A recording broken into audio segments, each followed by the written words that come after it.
ಶ್ರೀ ಗುರುಭ್ಯೋ ನಮಃ. ಭಾಗವತ ಸಂಪ್ರಮೋದ ಪರೀಕ್ಷಾರ್ಥಿಗಳಿಗೆ ಸುಸ್ವಾಗತ. ಹಿಂದಿನ 12ನೆಯ ಎಪಿಸೋಡ್ನಲ್ಲಿ ಸುಮಾರು 221 ಪ್ರಶ್ನೆಗಳವರೆಗೆ ಚಿಂತನೆ ಆಗಿತ್ತು. ಇದೀಗ 13ನೆಯ ಎಪಿಸೋಡ್ ಪ್ರಾರಂಭಗೊಳ್ಳುತ್ತಾ ಇದೆ. ಇದರಲ್ಲಿ 222ನೇ ಪ್ರಶ್ನೆಯಿಂದ ಇವತ್ತಿನ ಪಾಠವನ್ನು ಪ್ರಾರಂಭ ಮಾಡೋಣ. ಇಂದ್ರ ಅಸುರಾವೇಶದಿಂದ ಅಹಂಕಾರಗೊಂಡಿದ್ದ. ನಾನೇ ಸರ್ವಸಮರ್ಥ ಅಂಥೇಳಿ ಈ ಕೃಷ್ಣ ಯಕ್ಕಚಿತ್ ಗೊಲ್ಲ, ಬುದ್ಧಿಗೇಡಿ, ಗೋಪಾಲಕ, ದನ ಕಾಯುವ ಇಂಥೆಲ್ಲ ಏನೇನೋ ತಪ್ಪು ಕಲ್ಪನೆ ಮಾಡಿಕೊಂಡಿದ್ದ. ಅವನ ಅಹಂಕಾರವನ್ನು ಭಗವಂತ ಪರಿಹಾರ ಮಾಡಿದ. ಈ ಇಂದ್ರ ಗರ್ವಭಂಗ ಪ್ರಸಂಗವನ್ನು ವಾದಿರಾಜರು ಹೀಗೆ ವರ್ಣಿಸಿದ್ದಾರೆ. ಮೋಡಗಳು, ಗರ್ಜನೆ, ಮಳೆ, ಚಳಿ, ಮಬ್ಬು, ಮಸುಕು ಏನಾದರೂ ಇದೆಯೋ ನೋಡ್ಕೊಂಬಾರಪ್ಪ, ಒಂಚೂರು ಹೊರಗೆ ಹೋಗಿ ಅಂತ ಯಾವನೊಬ್ಬ ಗೋಪ ಪ್ರಶ್ನೆ ಕೇಳ್ತಾನೆ. ಇನ್ನೊಬ್ಬ ಗೋಪ ಉತ್ತರಿಸ್ತಾನೆ ಆ ಪ್ರಶ್ನೆಗೆ. ಸುರಿತಾ ಇದೆ ನೀರು, ಬಟ್ ಆ ನೀರು, ಆ ಜಲಧಾರೆ ಮಳೆಯ ಜಲಧಾರೆಯಲ್ಲ, ಗೊಲ್ಲರ ಪ್ರೇಮಾಶ್ರುಧಾರೆ. ಎಲ್ಲ ಗೋಪಾಲಕರು ಸಂತೋಷಪಟ್ಟಿದ್ದಾರೆ. ಏನು ಭಗವಂತನ ಮಹಿಮೆ ನಾವು ಇವನು ಸಾಮಾನ್ಯ ನಮ್ಮಂತೆ ಒಬ್ಬ ವ್ಯಕ್ತಿ ತಿಳ್ಕೊಂಡಿದ್ವಿ, ಅಲ್ಲ, ನಮ್ಮನ್ನು ಕಾಪಾಡಿಬಿಟ್ಟ ಅಂತ ಆನಂದ ಬಾಷ್ಪ ಸುರಿಸ್ತಾ ಇದ್ದಾರಂತೆ. ಆಮೇಲೆ ಸ್ವಲ್ಪ ಏನೋ ಶಬ್ದ ಕೇಳಿಸ್ತಾ ಇದೆ. ಇನ್ನು ಮೋಡದ ಗರ್ಜನೆ ಉಂಟು ಹೇಗೆ ಅಂತ ನೋಡ್ಕೊಂಬಂದ್ರೆ, ಅಲ್ಲ, ಮೋಡದ ಗರ್ಜನೆ ಅಲ್ಲದು, ಗಂಧರ್ವಾದಿ ದೇವತಾ ಸ್ತೋತ್ರ. ಗಂಧರ್ವಾದಿಗಳು ಬಂದಿದ್ದಾರೆ, ಆಕಾಶದಲ್ಲಿ ನಿಂತುಕೊಂಡು ಭಗವಂತನ ಮಹಿಮೆಯನ್ನು ಕೊಂಡಾಡ್ತಾ ಇದ್ದಾರೆ. ಸ್ವಲ್ಪ ಏನೋ ಮಿಂಚು ಬರ್ತಾ ಇದೆ ಆ ಕಡೆಗೆ. ಹಂಗಾರೆ ಇನ್ನೂ ಸಹಿತ ಈ ಮಳೆಯ ಸೂಚನೆಯವಾಗಿರ್ತಕ್ಕಂಥ ಮಿಂಚುಗಳು ಉಂಟು ಹೇಗೆ? ಅಲ್ಲ, ಈ ಹೊಳಪು ಮಿಂಚುಗಳದ್ದಲ್ಲ. ಭಗವಂತನ ಈ ಮಹಿಮೆಯನ್ನು ಕೊಂಡಾಡಲಿಕ್ಕೋಸ್ಕರ ದೇವನರ್ತಕಿಯರು ಆಕಾಶದಲ್ಲಿ ನಿಂತು ನರ್ತನ ಮಾಡ್ತಾ ಇದ್ದಾರೆ. ಅವರೇನು ಹಾಕ್ಕೊಂಡಿದ್ದಾರೆ ಆಭರಣಗಳನ್ನೆಲ್ಲ, ಆ ಆಭರಣಗಳ ಮಿಂಚು ಅಥವಾ ಹೊಳಪು, ಈ ಬೆಳಕು ಅಷ್ಟೇ ವಿನಃ ಸ್ವಾಭಾವಿಕವಾಗಿರ್ತಕ್ಕಂಥ ಈ ಮಳೆಯ ಮಿಂಚು ಅಲ್ಲ. ಮತ್ತೇನು ಗಾಳಿ ಬೀಸ್ತಾ ಇದೆಯಲ್ಲ, ಮಳೆಗೆ ಸೂಚಕವಾಗಿರ್ತಕ್ಕಂಥ ಗಾಳಿಯೋ ಇದು? ಮಳೆಗಾಳಿನ ಅಲ್ಲ. ಮತ್ತೆಲ್ಲಿಯೇ ಗಾಳಿ ಇದು? ದೇವತೆಗಳು ಕೃಷ್ಣನ ಮೇಲೆ ಪುಷ್ಪವೃಷ್ಟಿ ಮಾಡ್ತಾ ಇದ್ದಾರೆ. ಎಂಥ ಭಗವಂತನ ಮಹಿಮೆ ಅಂತ ತಿಳ್ಕೊಂಡು ಅಂತ. ಆಗ ಆ ಪುಷ್ಪವೃಷ್ಟಿ ಮಾಡುವಾಗ ಏನು ಹೂಗಳು ಇವೆ, ಆ ಹೂಗಳಿಗೆ ಎರಗಿ ಆ ಹೂವಿನ ರಸವನ್ನು ಹೀರಲಿಕ್ಕೆ ಬಂದಿರತಕ್ಕಂತಹ ದುಂಬಿಗಳು ಏನು ಬರ್ತಾ ಇವೆಯಲ್ಲ, ಅವುಗಳ ರೆಕ್ಕೆಯ ಗಾಳಿ ಈ ಗಾಳಿ ವಿನಃ ಮಳೆಯ ಗಾಳಿ ಅಲ್ಲ. ಮತ್ತು ಆಕಾಶದಲ್ಲಿ ಸ್ವಲ್ಪ ಏನೋ ಕಪ್ಪು ಆಗಿರುವಿಕೆ ಇದೆಯೋ? ಕಪ್ಪು ಅನ್ನೋದೇ ಅರ್ಥ ಮೋಡ ತುಂಬಿದ ವಾತಾವರಣ. ಕಪ್ಪಿಟ್ಟಿರೋದು ಆಕಾಶವಲ್ಲ, ಇಂದ್ರನ ಮುಖ ಕಪ್ಪಿಟ್ಟಿರೋದು. ಯಾಕಂದ್ರೆ ಗೊತ್ತಾಯ್ತು ಅವನಿಗೆ, ನಾನು ಅಹಂಕಾರ ಪಟ್ಟಿದ್ದೆ, ಇನ್ನು ಭಗವಂತ ಮೇಲೆ ಏನು ಆ್ಯಕ್ಷನ್ ತಗೋತಾನೆ ಗೊತ್ತಿಲ್ಲ ಅಂತ ಅವನಿಗೆ ಹೆದರಿಕೆ, ಅಂಜಿಕೆ ಪ್ರಾರಂಭ ಆಗಿದೆ ಇಂದ್ರನಿಗೆ. ಆಕಾಶದಲ್ಲಿ ಓಡಾಡ್ತಾ ಇದೆಯಲ್ಲ, ಇನ್ನು ಮೋಡಗಳು ಓಡಾಡ್ತಾ ಇದೆಯೇನು? ಅದು ಓಡಾಡ್ತಿರೋದು ಮೋಡ ಅಲ್ಲ, ದೇವತೆಗಳು ಭಗವಂತನ ಪುಷ್ಪವೃಷ್ಟಿ ಮಾಡಲಿಕ್ಕೆ ಅಂತ ಬರ್ತಾ ಇದ್ದಾರೆ ವಿಮಾನದಲ್ಲಿ. ಅವರು ಸಂಚಾರ ಮಾಡತಕ್ಕಂತಹ ವಿಮಾನಗಳೆಂಬ ಮೋಡಗಳು. ಇನ್ನೂ ಯಾರಲ್ಲಿ ಆದರೂ ಕೂಡ ಕತ್ತಲೆ ಅಥವಾ ಅಜ್ಞಾನ ಕಾಣುತ್ತಾ ಇದೆಯೋ ಅಂತಂದರೆ, ಯಾವುದೇ ದಿಕ್ಕಿನಲ್ಲಿ ಕತ್ತಲೆ ಅಜ್ಞಾನ ಇಲ್ಲವೇ ಇಲ್ಲ. ಇಷ್ಟಾಗಿಯೂ ಸಹಿತ ಇಂಥ ಸರ್ವಸಮರ್ಥ ಭಗವಂತನ ಗುಣಗಾನ ದೇವತೆಗಳು ಮಾಡ್ತಾ ಇದ್ದಾರೆ, ಕಂಡಿದ್ದಾರೆ ಗೋಪಾಲಕರು ಭಗವಂತನ ಮಹಿಮೆಯನ್ನು. ಇಷ್ಟಾಗಿಯೂ ಸಹಿತ ಅವನು ಸಾಮಾನ್ಯ ಮಾನವ ಅಂತ ಯಾರು ತಿಳ್ಕೊಂಡಿದ್ದರೆ ಅದು ಜನರದ್ದಷ್ಟೇ ಹೊರತು ಭಗವಂತ ಯಾವುದೇ ರೀತಿಯ ಅಜ್ಞಾನ ಉಳಿದ ಕಡೆ ಇಲ್ಲ, ಕತ್ತಲು ಇಲ್ಲವೇ ಇಲ್ಲ. ಇನ್ನು ಮಳೆ ಗಾಳಿಯಿಂದ ಸ್ವಲ್ಪ ನಡುಕ, ಥಂಡಿ, ಚಳಿ ಉಂಟು ಹೇಗೆ ಅಂತಂದರೆ ಇಲ್ಲ. ನಡುಕ ಯಾರಲ್ಲಿದೆ? ಜನರಲ್ಲಿ ಅಲ್ಲ, ಕೃಷ್ಣನಿಗೆ ದ್ರೋಹವೆಸಗಿ ಹೆದರಿದ ಇಂದ್ರನಲ್ಲಿ ನಡುಕ. ಇನ್ನು ಕೃಷ್ಣ ಏನು ಆ್ಯಕ್ಷನ್ ತಗೋತಾನೆ ಗೊತ್ತಿಲ್ಲ ಅಂತ ಅವನಿಗೆ ಸ್ವಲ್ಪ ಗಾಬರಿಯಾಗಿದೆ. ಅವನಲ್ಲಿ ನಡುಕು ಉಂಟು ಅಂತ ವಾದರಾಜರು ವರ್ಣನೆ ಮಾಡಿದ್ದಾರೆ. ಕೃಷ್ಣನು ದೇವತಾಪುರುಷನು ಇರಬಹುದೇ? ಗೊಲ್ಲರು ಪ್ರಶ್ನೆ ಕೇಳ್ತಾರೆ ನಂದ ರಾಜನನ್ನು. ಯಾಕೆಂದರೆ ಅವನು ಒಂದೊಂದು ಘಟನೆಯನ್ನು ನೋಡ್ತಾ ಇದ್ವಿ ಅಂದರೆ ಅಸಾಮಾನ್ಯ, ಸಾಮಾನ್ಯರಿಂದ ಆಗಲಿಕ್ಕೆ ಸಾಧ್ಯವಿಲ್ಲ ಮಾಡಲಿಕ್ಕಿದ್ದಾನೆ. ಶಿಶುವಾಗಿದ್ದ ಇನ್ನು ಚಿಕ್ಕ ಕೂಸದು ಅಂತ ಕೂಸಿರುವಾಗಲೇ ಪೂತನಾ ರಾಕ್ಷಸನ ಕೊಂದು ಹಾಕಿದ್ದಾನೆ. ಮುಂದೆ ಬಂಡಿ ಮಲಸಿದಾಗ ಅಳುತ್ತಾ ಕಾಲು ಬಡಿದ ಮಾತ್ರಕ್ಕೆ ಬಂಡಿಯೇ ಬುಡಮೇಲಾಗಿ ಶಕಟಾಸುರ ಸಂಹಾರಗೊಂಡಿರತಕ್ಕಂಥದ್ದು. ಸುಂಟರ ರೂಪದ ಗಾಳಿ ಬಂದಿದ್ದ ತೃಣಾವರ್ತ ಅಂತ ದೈತ್ಯ, ಅವನನ್ನು ಕುತ್ತಿ ಹಿಚಿಕಿ ಕೃಷ್ಣ ಕೊಂದು ಹಾಕಿದ. ಕಟ್ಟಿದ್ದ ಒರಳನ್ನು ಎಳಲು ಅಂಗಳದಲ್ಲಿ ಬೆಳೆದಿದ್ದ ಮತ್ತಿ ಮರಗಳನ್ನು ಅದರ ನಡುವೆ ನುಸುಳಿ ಅವುಗಳನ್ನು ಬೀಳಿಸಿ ಆ ನಲಕೂಬರ ಮಣಿಗ್ರೀವನ್ನು ಉದ್ಧಾರ ಮಾಡಿರ್ತಕ್ಕಂಥದ್ದು. ಬಕಾಸುರನನ್ನು ಕೊಕ್ಕಿನಲ್ಲಿ ಹಿಡಿದು ಇಬ್ಬಾಗ ಸೀಳಿ ಅವನ್ನ ಸಾಯಿಸಿದ್ದು. ಕರುವಿನ ರೂಪದ ವತ್ಸಾಸುರ ಬಂದಿದ್ದ ಕೃಷ್ಣನ ಕೊಲ್ಲಿಕ್ಕೆ ಅಂತ ಗರ ಗರ ಗರ ಗರ ತಿರುಗಿಸಿ ಎಸೆದು ಅವನು ಕೊಂದು ಹಾಕಿದ್ದು. ಕತ್ತೆ ರೂಪದಲ್ಲಿ ಬಂದಿದ್ದ ಧೇನುಕಾಸುರ ಅವನನ್ನು ಮತ್ತು ಪ್ರಲಂಬಾಸುರನನ್ನು ಬಲರಾಮನಿಂದ ಕೊಲಿಸಿದ್ದು. ಗೋಪಾಲಕರನ್ನು, ಆಕಳಿರ್ಬೋದು ಗೋಪಾಲಕರಿರ್ಬೋದು, ಕಾಳಗಿಚ್ಚಿ ಬಂದಾಗ ಕೃಷ್ಣ ದಾವಾಗ್ನಿಪಾನವನ್ನು ಮಾಡಿ ಆ ಎಲ್ಲ ಜನರನ್ನು ಗೋಗಳನ್ನು ಕಾಪಾಡಿದ್ದಾನೆ. ಕಾಲಿಯ ನಾಗ ಏನು ಸೇರಿಕೊಂಡಿದ್ದ ಯಮುನಾ ಮಡುವಿನಲ್ಲಿ ನೀರೆಲ್ಲ ವಿಷಪೂರಿತವಾಗಿತ್ತು, ಅಲ್ಲಿಂದ ಓಡಿಸ್ದ, ನೀವು ಹೋಗ್ಬಿಡು ಮತ್ತೆ ರಮಣಕ ದ್ವೀಪಕ್ಕೆ ಅಂತ ತಿಳ್ಕೊಂಡು ಅಂತ. ಕಾಲಿಯ ದಮನ ಇದೀಗ ನಡೆದಿರ್ತಕ್ಕಂಥ ಘಟನೆ. ಒಂದು ಕೈಯಿಂದ ಬೆಟ್ಟವನ್ನು 7 ದಿನ ಒಬ್ಬನೇ ಹೊತ್ತು ನಿಂತಿರತಕ್ಕಂಥದ್ದು. ಒಂದೊಂದು ಕೂಡ ಅತ್ಯದ್ಭುತವಾಗಿರ್ತಕ್ಕಂಥ ಕಾರ್ಯವಾಗಿದೆ. ಹಾಗಾಗಿ ಇವನು ಸಾಮಾನ್ಯ ಮಾನವನಲ್ಲ, ಯಾರಿರ್ಬೋದು ಇವನು ಅಂತ ಗೊಲ್ಲರು ನಂದನೆದರು ತಮ್ಮ ಸಂದೇಹವನ್ನು ಪ್ರಸ್ತಾಪಿಸಿದ್ದಾರೆ. ನಂದ ಏನು ಉತ್ತರ ಕೊಟ್ಟ ಆ ಎಲ್ಲ ಗೋವಳರಿಗೆ? ಕೃಷ್ಣನು ಸಾಕ್ಷಾತ್ ನಾರಾಯಣನ ಅವತಾರವಾಗಿದ್ದಾನೆ. ಈತನು ಯುಗಾನುಸಾರವಾಗಿ ಅಂದರೆ ಕೃತ, ತ್ರೇತ, ದ್ವಾಪರ ಹೀಗೆ ಯುಗಾನುಸಾರವಾಗಿ ಬಣ್ಣ ದೇಹಗಳನ್ನು ಪಡೆದುಕೊಂಡು ಜಗದ್ರಕ್ಷಣೆ ಮಾಡುತ್ತಾನೆ. ಸತ್ವಗುಣ ಹೆಚ್ಚಿಸಿ ಹಯಗ್ರೀವಾದಿ ರೂಪಗಳಿಂದ ಜಗದ್ರಕ್ಷಣೆ ಕೈಗೊಂಡಾಗ ಅವನು ಶುಕ್ಲವರ್ಣ ಬಿಳಿ ಬಣ್ಣದನಾಗಿದ್ದಾನೆ. ರಜೋಗುಣ ಹೆಚ್ಚಿಸಿ ಪರಶುರಾಮಾದಿ ರೂಪಗಳಿಂದ ದುಷ್ಟನಾಶ, ಕ್ಷತ್ರಿಯ ನಾಶ, ಸಂಹಾರ ಕ್ಷತ್ರಿಯರದ್ದು ಇವೆಲ್ಲ ಮೂಲಕ ಜಗದ್ರಕ್ಷಣೆ ಕೈಗೊಂಡಾಗ ಭಗವಂತನದ್ದು ರಕ್ತವರ್ಣ ಅಂದರೆ ಕೆಂಪು ಬಣ್ಣ. ಇನ್ನು ತಮೋಗುಣ ಹೆಚ್ಚಿಸಿ ದುಷ್ಟನಾಶ ಸೇರಿದಂತೆ ಜಗದ್ರಕ್ಷಣೆ ಈ ಕೃಷ್ಣಾವತಾರದಂಥ ಪ್ರಸಂಗದಲ್ಲಿ ಮಾಡಿದಾಗ ಅವನ ಬಣ್ಣ ನೀಲಿ ಬಣ್ಣ. ಜ್ಞಾನದಾತೃತ್ವ ಎಲ್ಲರಿಗೂ ಅಜ್ಞಾನಾಂ ಜ್ಞಾನದೋ ವಿಷ್ಣು ಆಚಾರ್ಯ ಮಧ್ವರು ಹೇಳ್ತಾರೆ ಅನುವ್ಯಾಖ್ಯಾನ ಗ್ರಂಥದಲ್ಲಿ. ಅಜ್ಞಾನಾಂ ಜ್ಞಾನದೋ ವಿಷ್ಣು ಜ್ಞಾನದಾತೃತ್ವ, ತಮೋನಾಶಕತ್ವ, ಎಲ್ಲರ ಅಜ್ಞಾನ ಕಳೀತಕ್ಕಂಥದ್ದು. ಇದು ಭಗವಂತನ ಕೃಷ್ಣ ರೂಪದ ವಿಶೇಷಗಳಾಗಿರ್ತಕ್ಕಂಥದ್ದು. ಹಿಂದೆ ಬಿಳಿ ಕೆಂಪು ಬಣ್ಣಗಳಂತೆ ಈಗ ದ್ವಾಪರಯುಗದಲ್ಲಿ ಕೃಷ್ಣಾವತಾರ ಸಮಯದಲ್ಲಿ ಭಗವಂತ ನೀಲ ಬಣ್ಣವನಾಗಿದ್ದಾನೆ. ವಸುದೇವನ ಮಗನಾಗಿರುವ ಇವನಿಗೆ ವಾಸುದೇವ ಮುಂತಾದ ಅನೇಕ ಅಲ್ಲ ಅನಂತ ಅಲ್ಲ ಅನಂತಾನಂತ ಅವತಾರಗಳು ಇವೆ, ಅನಂತಾನಂತ ಹೆಸರುಗಳು ಇವೆ. ಇದು ನನಗೆ ಗೊತ್ತು. ತಾನ್ಯಹಂ ವೇದ ನೋ ಜನಾಹ, ಇದು ಜನರಿಗೆ ಗೊತ್ತಿಲ್ಲ.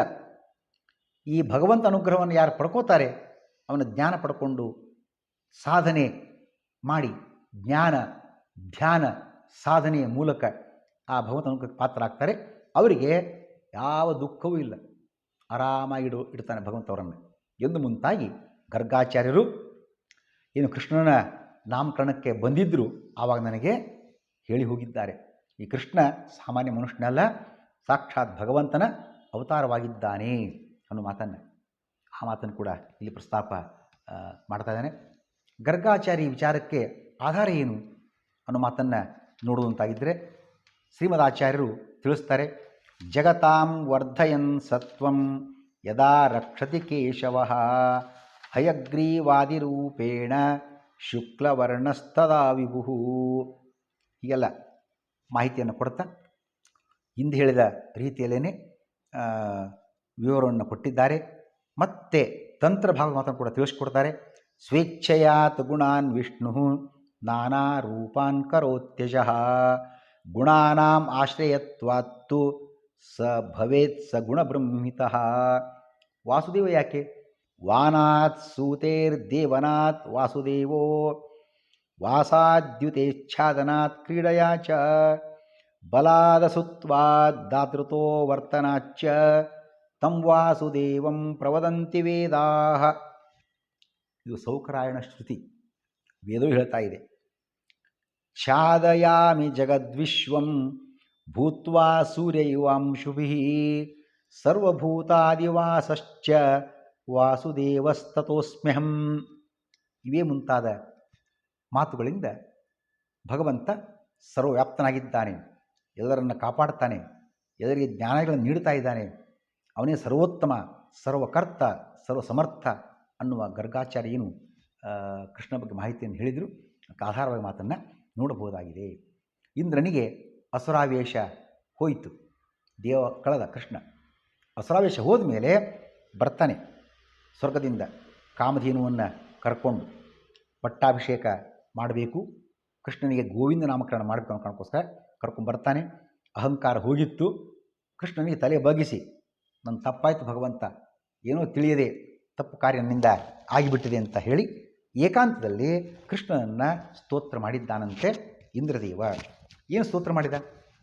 ಹೇ ಪ್ರಭೋ, ಸತ್ವಾದಿ ತ್ರಿಗುಣಗಳ ಬಂಧವಿಲ್ಲದ ನಿನಗೆ ಸಂಸಾರಾದಿ ದುಃಖವಿಲ್ಲ. ಸಂಸಾರ ದುಃಖ ನಮಗೆ ಯಾಕೆ ಅಂದರೆ ಜೀವರಿಗೆ ಯಾಕೆ, ದೇವರಿಗೆ ಯಾಕಿಲ್ಲ? ಸ್ಪಷ್ಟ ಕಾರಣ. ಸತ್ವಾದಿ ಗುಣಗಳೇ ಸಂಸಾರ ಬಂಧಕ. ರಜೋಗುಣ, ಸತ್ವಗುಣ, ರಜೋಗುಣ, ತಮೋಗುಣ, ಈ ಗುಣಗಳ ಪ್ರಭಾವ ಎಲ್ಲ ಜೀವರಿಗಿದೆ, ಭಗವಂತನಿಗಿಲ್ಲ. ಅದಕ್ಕಾಗಿ ಅವನಿಗೆ ಸಂಸಾರ ಇಲ್ಲ. ಇಷ್ಟೇ ಅಲ್ಲ, ಕೋಪ ಬಂದಂತೆ ಭಗವಂತ ತೋರಿಸ್ತಾನೆ. ಕೋಪ ಇದೆ ಭಗವಂತನಿಗೆ, ಇತ್ತು ಅಂದರೆ ದೋಷ. ಅದು ಕೋಪ ದೋಷ ಇಲ್ಲ ಅಂತ ಹೇಳ್ತೀರಿ, ಕೋಪ ಉಂಟು ಅಂತ ತಿಳ್ಕೊಳ್ಳೋದಲ್ಲ. ಕೋಪಾದಿಗಳ ಪ್ರದರ್ಶನ ಯಾತಕ್ಕಾಗಿ ಅಂದರೆ ಧರ್ಮ ರಕ್ಷಣೆ, ಶಿಷ್ಟರ ರಕ್ಷಣೆ ಹಾಗೂ ದುಷ್ಟರ ದಂಡನೆಗೆ. ಸರ್ವಜಗನ್ಯಾಮಕನಾಗಿರ್ತಕ್ಕಂಥ ನೀನು ನಾರಾಯಣನು, ನಿತ್ಯಾನಂದನು, ಭಗವಂತನು, ಪುರುಷನು, ವಾಸುದೇವನು, ಕೃಷ್ಣನು ಆಗಿರುವಿ. ತಾನೇ ಜಗದೊಡೆಯನೆಂದು ಬೀಗುವ ನನ್ನಂತಹ ಅಹಂಕಾರಿಗಳ ಆ ಮದವನ್ನು ತರಿಯುವಿ. ಇದಕ್ಕಾಗಿ ನೀನು ವಿಧಿಸುವ ಶಿಕ್ಷೆಯೂ ಕೂಡ ಸಜ್ಜನರ ಹಿತಕ್ಕಾಗಿ ಇರುತ್ತದೆ. ನೀವು ವಿಧಿಸುವ ಶಿಕ್ಷೆ ದುರ್ಜನರಿಗದು ಅಹಿತಕಾರಿಯಾಗುತ್ತದೆ. ಅಪ್ರಾಕೃತ ಜ್ಞಾನ ಶರೀರಿ, ನಮ್ಮದೆಲ್ಲ ಪ್ರಾಕೃತ ಶರೀರ, ಬಿದ್ದು ಹೋಗಿಬಿಡುತ್ತದೆ. ಪ್ರಕೃತಿ ಉಂಟಾಗಿರತಕ್ಕಂಥ ಶರೀರ ಭಗವಂತನದ್ದು ಆ ರೀತಿ ಅಲ್ಲ, ಜ್ಞಾನಾನಂದಾತ್ಮಕ ಅಪ್ರಾಕೃತವಾಗಿರತಕ್ಕಂಥದ್ದು. ನಿನಗಿದು ವಂದನೆ ಅಂತ ಹೇಳಿ ಇಂದ್ರ ಭಗವಂತನನ್ನು ಸ್ತೋತ್ರ ಮಾಡಿದ್ದಾನೆ. ಈ ಇಂದ್ರಸ್ತುತಿಯ ವಿಶೇಷಾಂಶ ಏನು ಅಂತ ನೋಡೋದಾಗಿದ್ದರೆ, ಭಗವಂತನನ್ನು ವಿಶುದ್ಧ ಸತ್ವ ಅಂತ ಕರೆದರು. ಏನು ಹಾಗಂದರೆ, ವಿಶುದ್ಧ ಸತ್ವ ಅಂದರೆ ಸತ್ವಗುಣಾದಿಗಳು ಇಲ್ಲ ಅಂತ ಅರ್ಥ. ಸತ್ವಗುಣ ಉಂಟೋ? ಇಲ್ಲ ಭಗವಂತನಲ್ಲಿ. ಸತ್ವಗುಣದ ಪ್ರಭಾವವೂ ಇಲ್ಲ, ರಜೋಗುಣ ಅಂತೂ ಇಲ್ಲವೇ ಇಲ್ಲ, ತಮೋಗುಣ ಅಂತೂ ಸ್ಪರ್ಶನೇ ಇಲ್ಲ. ಮೂರು ಗುಣದ ಪ್ರಭಾವ ಭಗವಂತನಿಗಿಲ್ಲ. ಹಾಗಾಗಿ ವಿಶುದ್ಧ ಸತ್ವ ಅಂತನ್ನುವಾಗ ಅದು ವಿರುದ್ಧಾರ್ಥಕ, ಇಲ್ಲ ಅಂತ ನಿಷೇಧಾರ್ಥಕ ತಗೊಳ್ಬೇಕು ಅದನ್ನು. ಆ ತ್ರಿಗುಣಗಳ ಪ್ರಭಾವ ಭಗವಂತನಿಗೆ ಇಲ್ಲ ಅನ್ನೋ ಮಾತನ್ನು ನೋಡ್ತಕ್ಕಂಥದ್ದು. ಅವನ ದೇಹ ತಂದೆ ತಾಯಿಗಳಿಂದ ಜನಿಸುವುದಲ್ಲ, ಅಂತೆ ಅವನು ನಾರಾಯಣ ಆಗಿದ್ದಾನೆ. ಯಾಕೆ ನಾರಾಯಣ? ದೇಹೋಹಂ ಮೇ ಸದಾನಂದೋ ನಾಯಂ ಪ್ರಕೃತಿ ನಿರ್ಮಿತ ಪರಿಪೂರ್ಣಶ್ಚ ಸರ್ವತ್ರ ತೇನ ನಾರಾಯಣೋಸ್ಮ್ಯಹಂ. ಎಲ್ಲ ಕಡೆಗೆ ಪರಿಪೂರ್ಣನಾಗಿದ್ದೇನೆ. ನನಗೆ ಜೀವರಂತೆ ತಂದೆ ತಾಯಿಗಳ ಸಂಪರ್ಕದಿಂದ ಹುಟ್ಟು ಎಂಬತಕ್ಕಂಥದ್ದಿಲ್ಲ. ಅದಕ್ಕಾಗಿ ನಾನು ನಾರಾಯಣ. ನಿತ್ಯಾನಂದನೂ ಆಗಿದ್ದೇನೆ ಅಂತ ಹೇಳ್ತಾನೆ ಭಗವಂತ. ಯಾಕೆ ನಿತ್ಯಾನಂದ ಎಂಬುವಾಗ ಹಿಂದೆ ಎಲ್ಲ ಬಂತು. ರಾಮಾವತಾರ ಕಾಲದಲ್ಲಿ ರಾಮ ಕೌಸಲ್ಯ ದಶರಥರಿಂದ ಹುಟ್ಟಿದ್ದಾನೆಯೋ, ಇದೇ ಕೃಷ್ಣಾವತಾರ. ವಸುದೇವ ದೇವಕಿಯರಿಂದ ಹುಟ್ಟಿದ್ದಾನೆಯೋ? ಅಲ್ಲ. ಆ ಭಗವಂತ ಇಂಥ ಯಾರಿಂದಲೂ ಕೂಡ ಹುಟ್ಟಿದ್ದಲ್ವೇ ಅಲ್ಲ. ನಚ ಗರ್ಭೇ ವಸದ್ದೇವ್ಯ ನಚಾಪಿ ವಸುದೇವತಃ ನಚಾಪಿ ರಾಘವಾಜ್ಜಾತೋ ನಚಾಪಿ ಜಮದಗ್ನಿತಃ ನಿತ್ಯಾನಂದೋದ್ವಯೋಪ್ಯೇವಂ ಕ್ರೀಡತೆ ಅಮೋಘ ದರ್ಶನ. ಪದ್ಮಪುರಾಣದ ಮಾತಿದು. ಆ ಪದ್ಮಪುರಾಣ ಹೇಳುವಂತೆ ಭಗವಂತ ತೋರಿಸ್ಕೊಡ್ತಾನಷ್ಟೆ. ಸಾಮಾನ್ಯ ಜನರು ಹುಟ್ಟುವಂತೆ ತಂದೆ ತಾಯಿಗಳಿಂದ ಹುಟ್ಟಿದ್ದಾನೆ ಅಂತ ಅವ್ರಿಗೆ ಭ್ರಮೆ ಬರಬೇಕು, ಅಸುರ ಮೋಹನ. ಅದಕ್ಕಾಗಿ ಹೇಳಿ ಅಷ್ಟೇ ವಿನಃ ವಾಸ್ತವದಲ್ಲಿ ಭಗವಂತನಿಗೆ ಯಾರಿಂದಲೂ ಏನಾಗಬೇಕಾದ್ದಿಲ್ಲ, ಹುಟ್ಟಿಲ್ಲ. ನಮ್ಗೆ ಅನಿವಾರ್ಯ ತಂದೆ ತಾಯಿಗಳು ಬೇಕೇ ಬೇಕು ನಾವು ಹುಟ್ಟಬೇಕು ಅಂತಾಗಿದ್ದರೆ. ಭಗವಂತನ ಹಾಗಿಲ್ಲ, ಅದನ್ನು ಪ್ರೂವ್ ಮಾಡಿ ತೋರಿಸಿದ್ದಾನೆ. ಸ್ವಲ್ಪ ಇಲ್ಲೇನು ಡೌಟ್ ಬರ್ಬೋದು, ಎಲ್ಲಿ ಕೃಷ್ಣಾವತಾರದಲ್ಲಿಯೋ ಅಥವಾ ರಾಮಾವತಾರದಲ್ಲಿಯೂ ಕೂಡ. ಅಲ್ಲಿ ಯಾರೋ ರಾಮಾವತಾರದಲ್ಲಿ ಕೌಸಲ್ಯ ದಶರಥ ಇದ್ದರು ತಂದೆ ತಾಯಿಗಳಾಗಿ, ಇಲ್ಲಿ ಯಾರೋ ಕೃಷ್ಣಾವತಾರದಲ್ಲಿ ವಸುದೇವಿಕಿಯವರಿದ್ದರು. ಹೀಗಿದ್ದರೆ ಆ ಕಂಬದಿಂದ ಬಂದ ನಮ್ಮ ಪ್ರಭು ನರಸಿಂಹಸ್ವಾಮಿಗೆ ಯಾರಪ್ಪ ಅಲ್ಲಿ ತಂದೆ ತಾಯಿ ಹೇಳಿ ನೋಡೋಣ ಅಂತ ವಾದರಾಜರು ಹೇಳ್ತಾರೆ. ಕಂಬದಿಂದ ಬಂದಿರತಕ್ಕಂಥ ಸ್ವಾಮಿಗೆ ಎಲ್ಲ ಕಡೆ ತಂದೆ ತಾಯಿ ಅವಶ್ಯಕತೆ ಇರೋಗಿತ್ತು ಅಂದರೆ ಮತ್ತು ಅಲ್ಲಿಯೂ ಬೇಕಲ್ಲ, ಯಾರಿದ್ದಾರೆ ಅಲ್ಲಿ? ಆ ಅವಶ್ಯಕತೆ ಅವನು ಇಲ್ಲ ಅನ್ನೋದನ್ನು ಪ್ರೂವ್ ಮಾಡಿ ತೋರಿಸಿದ್ದಾನೆ ಭಗವಂತ. ಆ ಮಾತನ್ನು ನಾವಲ್ಲಿ ಚಿಂತನೆ ಮಾಡತಕ್ಕಂಥದ್ದು. ಹಾಗಾಗಿ ಭಗವಂತ ತಪೋಮಯನಾಗಿದ್ದಾನೆ ಅಂದರೆ ಜ್ಞಾನಾತ್ಮಕ ಅಂತರ್ಥ. ಆ ಕಾರಣಕ್ಕಾಗಿ ಅವನಿಗೆ ಜನನ ಮರಣ ಅಜ್ಞಾನ ನಿಮಿತ್ತಕ ಸಂಸಾರವೂ ಇಲ್ಲ. ನಮ್ಗೆ ಯಾಕೆ ಸಂಸಾರ ಬರ್ತಾ ಇದೆ? ಅಜ್ಞಾನ ನಮ್ಮಲ್ಲಿ. ತತ್ವಜ್ಞಾನ, ಶಾಸ್ತ್ರಜ್ಞಾನ, ಹರಿಯಜ್ಞಾನ ಏನು ಇಲ್ಲವೇ ಇಲ್ಲ. ಅದಕ್ಕಾಗಿ ನಮಗೆ ದುಃಖ ಬರ್ತಕ್ಕಂಥದ್ದು. ಭಗವಂತನಿಗೆ ಆ ಚಿಂತೆ ಇಲ್ಲವೇ ಇಲ್ಲ. ಯಸ್ ಸರ್ವಾನ್ ಭಾವಾನ್ ಈಕ್ಷತ್ಯಾತ್ಮಾನಂ ನಿರೀಕ್ಷಯತಿ ತಸ್ಮಾದುಚ್ಯತೆ ಭಗವಾನ್. ವೇದ ಹೇಳ್ತಾ ಇದೆ. ಯಾಕೆ ಭಗವಂತ ಕೃಷ್ಣ ಭಗವಾನ್ ಅಂತ? ಈ ಕಾರಣಕ್ಕೋಸ್ಕರ ಅಂತ. ಅವನು ಯಾವಾಗಲೂ ಜ್ಞಾನಶಕ್ತಿ, ಬಲ, ಐಶ್ವರ್ಯ, ವೀರ್ಯ, ತೇಜಸ್ಸು ಸಮಗ್ರವಾಗಿರತಕ್ಕಂಥ ಯಾರು ಗುಣ ಯಾರಲ್ಲಿ ಉಂಟೋ ಅವನೇ ಭಗವಂತ ಅಂತ ಕರೀತಕ್ಕಂಥ ಕ್ರಮ. ಹಾಗೆ ವಿಷ್ಣು ಪುರಾಣ ಕೂಡ ಹೇಳ್ತಾ ಇದೆ. ಯಾನಿ ಸರ್ವಾಣಿ ಭೂತಾನಿ ಜ್ಞಾನಶಕ್ತಿ ಬಲ ಐಶ್ವರ್ಯ ವೀರ್ಯ ತೇಜಾಂಶ ಶೇಷತಃ ಭಗವತ್ ಶಬ್ದವಾಚ್ಯಾನಿ ವಿನಾ ಹೇರ್ಗುಣಾದಿಭಿ. ವಿಷ್ಣು ಪುರಾಣದ ಮಾತಿದು. ಈ ಆರು ಗುಣ ಯಾರಲ್ಲಿ ಉಂಟೋ ಅವನೇ ಭಗವಂತ ಅಂತ ಹೇಳ್ತಕ್ಕಂಥದ್ದು. ಇಷ್ಟೇ ಅಲ್ಲ, ಪುರುಷ ಅಂತ ಕರೆದರು ಭಗವಂತನನ್ನು ಇಂದ್ರ. ಯಾಕೆ ಪುರುಷ? ಪುರೂಣಿ ಫಲಾನಿ, ಕರ್ಮಫಲಗಳು ಅಂತ ಅರ್ಥ. ಇನ್ನೊಂದು ಪುರು ಅಂದರೆ ದೇಹ ಅಂತ ಒಂದು ಅರ್ಥ. ಈ ಜೀವಿಗಳಿಗೆ ಅವರವರ ಮಾಡಿದ ಕರ್ಮಫಲವನ್ನು, ಅವರವರು ಮಾಡಿರ್ತಕ್ಕಂಥ ಕರ್ಮಫಲಕ್ಕನುಸಾರವಾಗಿ ದೇಹಗಳನ್ನು ಕೊಡ್ತಾ ಇದ್ದಾನೆ. ಹಾಗಾಗಿ ಪುರೂಣಿ ಸನೋತಿ ಇತಿ ಪುರುಷ. ಕರ್ಮಾನುಸಾರವಾಗಿ ದೇಹವನ್ನು ಕರ್ಮಫಲವನ್ನು ಕೊಡುವುದರಿಂದ ಭಗವಂತನಿಗೆ ಪುರುಷ ಅಂತ ಹೆಸರು. ಯಾನಿ ಸರ್ವಾಣಿ ಅನ್ನುವ ಮಾತು ವಿಷ್ಣು ಪುರಾಣದ್ದೇ ಮತ್ತೊಂದು ಮಾತು. ಯಾನಿ ಸರ್ವಾಣಿ ಭೂತಾನಿ ವಸಂತಿ ಪರಮಾತ್ಮನಿ ಭೂತೇಷು ಚ ಸ ಸರ್ವಾತ್ಮ ವಾಸುದೇವಸ್ತತ ಸ್ಮೃತಃ. ಎಲ್ಲ ಜೀವಿಗಳು ಭಗವಂತನಲ್ಲಿ ಆಶ್ರಯವನ್ನು ಪಡೆದಿವೆ. ಭಗವಂತ ಎಲ್ಲರಲ್ಲೂ ನೆಲೆಸಿದ್ದಾನೆ. ಆ ಕಾರಣಕ್ಕೆ ಭಗವಂತನಿಗೆ ವಾಸುದೇವ ಅಂತ ಹೆಸರು ಬರ್ತಾ ಇದೆ. ಹೀಗೆ ಅನೇಕ ಆಧಾರಗಳನ್ನು ಶ್ರೀಮದಾಚಾರ್ಯ ನನಗೆ ತೋರಿಸ್ತಾ ಭಗವಂತ ಎಲ್ಲ ಜೀವಿಗಳಲ್ಲಿ ನೆಲೆಸಿದ್ದಾನೆ, ಎಲ್ಲ ಜೀವಿಗಳಿಗೆ ಹರಿಯೇ ಆಶ್ರಯನಾಗಿದ್ದಾನೆ. ಅದಕ್ಕಾಗಿ ಅವನಿಗೆ ವಾಸುದೇವ ಅಂತ ಹೆಸರು. ಕೃಷ್ಣ ಅಂತ ಕರೆದ ಯಾರು? ಇಂದ್ರ ಸ್ತೋತ್ರ ಮಾಡುವಾಗ. ಯಾಕೆ ಕೃಷ್ಣ? ಯತಃ ಕರ್ಷಸಿ ದೇವೇಶ ನಿಯಮ್ಯ ಸಕಲಂ ಜಗತ್ ಅತೋ ವದಂತಿ ಮುನಯಃ ಕೃಷ್ಣಂ ತ್ವಾಂ ಬ್ರಹ್ಮವಾದಿನಃ. ಕೂರ್ಮ ಪುರಾಣದ ಮಾತಿದು, ಆಗಲೇ ಬಂದದ್ದಾಗಿದೆ. ಎಲ್ಲರನ್ನು ಕೂಡ ಭಗವಂತ ಸೆಳೆದು ಮೋಕ್ಷದ ಕಡೆಗೆ ಕರ್ಕೊಂಡು ಹೋಗ್ತಾನೆ ಜ್ಞಾನಿಗಳನ್ನು. ಅದಕ್ಕಾಗಿ ಕೃಷ್ಣ ಅನ್ನೋ ಮಾತನ್ನು ಸಕಲ ಜಗತ್ತನ್ನು ನಿಯಂತ್ರಿಸುವ ಮೂಲಕ, ಸಕಲ ಲೋಕಗಳನ್ನು ಸೆಳೆಯುವುದರ ಮೂಲಕ ಕರ್ಷತೀತಿ ಕೃಷ್ಣ, ಕೃಷ್ಣನ ಹೆಸರು ಭಗವಂತನಿಗೆ ಬರ್ತಾ ಇದೆ. ಮತ್ತೊಂದು ಮಾತನ್ನು ಅಲ್ಲಿ ಇಂದ್ರ ಹೇಳಿದ. ಏನು? ಭಗವಂತ ಏನು ಶಿಕ್ಷೆ ಕೊಡ್ತಾನೆ, ಸಜ್ಜನರಿಗೆ ಹಿತಕಾರಕ, ದುರ್ಜನರಿಗೆ ಅಹಿತಕಾರಕ ಅಂತ.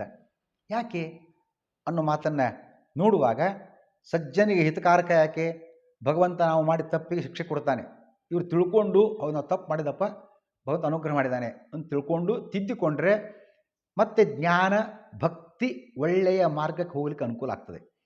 ಅಕಸ್ಮಾತ್ ನಾವು ತಿಳ್ಕೊಳ್ಳಿಲ್ಲ, ತಿದ್ದಿಕೊಳ್ಳಿಲ್ಲ, ಏನು ದೊಡ್ಡ ತಪ್ಪಿದು ಒಂದು ಮತ್ತೆ ದೇವರನ್ನೇ ಆಕ್ಷೇಪಿಸುವ ಕಾರ್ಯವನ್ನು ಮಾಡಿದ್ವಿ ಅಂದರೆ ಮತ್ತೊಂದು ಪಾಪವನ್ನು ಮಾಡಿದಂತಾಗ್ತದೆ. ತಮಸ್ಸೆ ಗತಿ ಅಂಥವ್ರಿಗೆ. ಹಾಗಾಗಿ ದೇವರು ಶಿಕ್ಷಿಸುವಾಗ ನನ್ನ ಪ್ರಾರಬ್ಧ ಕರ್ಮಾನುಸಾರ ಶಿಕ್ಷೆ ಬಂದಿದೆ, ಭಗವಂತ ಅನುಭವಿಸ್ತೇನೆ, ನನಗೆ ಸನ್ಮಾರ್ಗಕ್ಕೆ ಹಚ್ಚಿದೆಯಲ್ಲ, ನಿನಗೊಂದು ಥ್ಯಾಂಕ್ಸ್, ಧನ್ಯವಾದ ಅಂತ ಹೇಳಬೇಕೇ ವಿನಃ ಈ ರೀತಿ ಹೇಳಿದಾಗ ಅವರಿಗೆ ಉದ್ಧಾರ ಮಾರ್ಗ ತೆರೆದುಕೊಳ್ತದೆ, ಸ್ವಾಭಾವಿಕ ಜ್ಞಾನ ಭಕ್ತಿ ಮಾರ್ಗ ತೆರೆದುಕೊಳ್ಳುತ್ತದೆ. ಈ ಆಜ್ಞೆಯನ್ನು ಉಲ್ಲಂಘಿಸಿ ಭಗವಂತ ಶಿಕ್ಷಿಸ್ತಾನೆ, ಅವನು ಬುದ್ಧಿಗೇಡಿಯವನು, ನಾ ಏನು ತಪ್ಪು ಮಾಡಿಲ್ಲ ಅಥವಾ ಸಣ್ಣ ತಪ್ಪು ಮಾಡಿದ್ದೀನಿ ದೊಡ್ಡ ಶಿಕ್ಷೆ ಕೊಡೋದೇನು ಇಂತೀಗೆಲ್ಲ ಏನು ಆಕ್ಷೇಪ ಮಾಡ್ತಕ್ಕಂಥ ಇದ್ದಾರೆ. ಅವ್ರು ಮತ್ತೊಂದು ತಪ್ಪನ್ನು ಮಾಡಲಿಕ್ಕೆ ಹೋಗಿ ನರಕವನ್ನೇ ಪಡೆಯುವ ಸಂದರ್ಭ ಬಂದು ಬಿಡ್ತಾ ಇದೆ. ಅದಕ್ಕಾಗಿ ಭಗವಂತ ನೀಡುವ ಶಿಕ್ಷೆ ಸಜ್ಜನರಿಗೆ ಹಿತಕಾರಕ, ಅಸಜ್ಜನರಿಗೆ ಅಹಿತಕಾರಕ ಅನ್ನೋ ಮಾತಿನ ಅರ್ಥವನ್ನು ತಿಳಿಯಬೇಕು. ಶ್ರೀಕೃಷ್ಣ.